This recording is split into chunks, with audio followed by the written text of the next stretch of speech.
Hi guys, welcome back to part 3 where we carry on the process of bean to bar chocolate and how we create it, make it. So in the previous video we came to from beans and how we came to have nibs. The nibs being here. So cocoa beans without the husk. Now what we're doing here, we've got rid of all the previous equipment, and now we've got a stone grinder. A melanger, or a chocolate refiner, those are the words for it. Essentially, it's a cylinder that spins round and it's got granite wheels, and they grind the cocoa down. Like I said previously, cocoa has approximately 50% cocoa butter and 50% cocoa powder.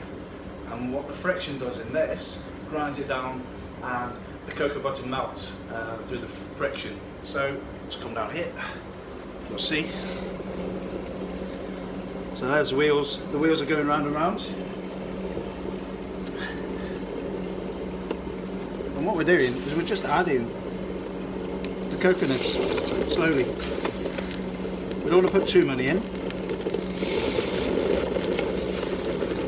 If we stock it all in at the same time, if it was kilos, the thing would seize and the motor would break.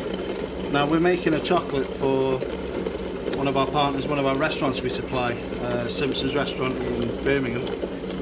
Because of the pandemic, everywhere's closed at the moment, but we need to age this chocolate for months before we temper it.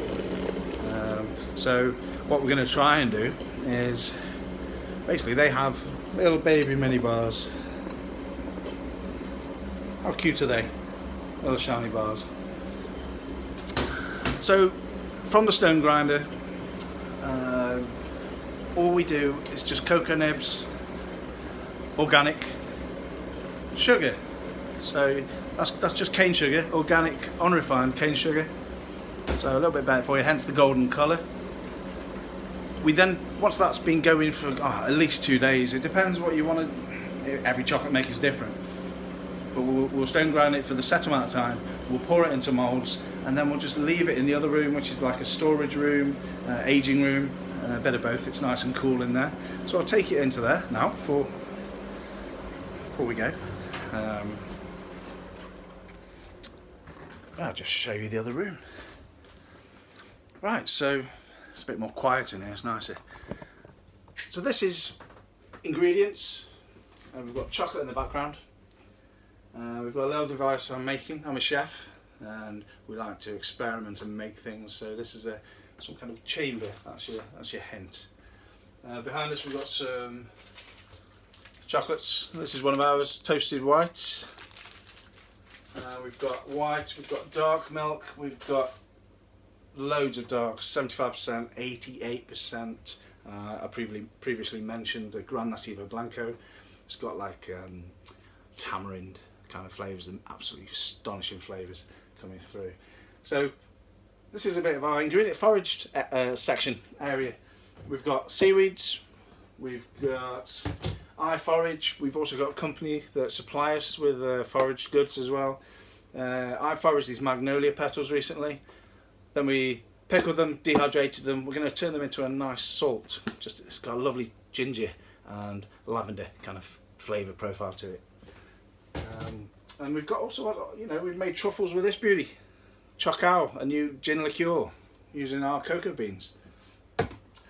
So this is the room. Nice. Take you into the other one and back where we were, and we're just going to talk about where to find your local chocolate maker, really.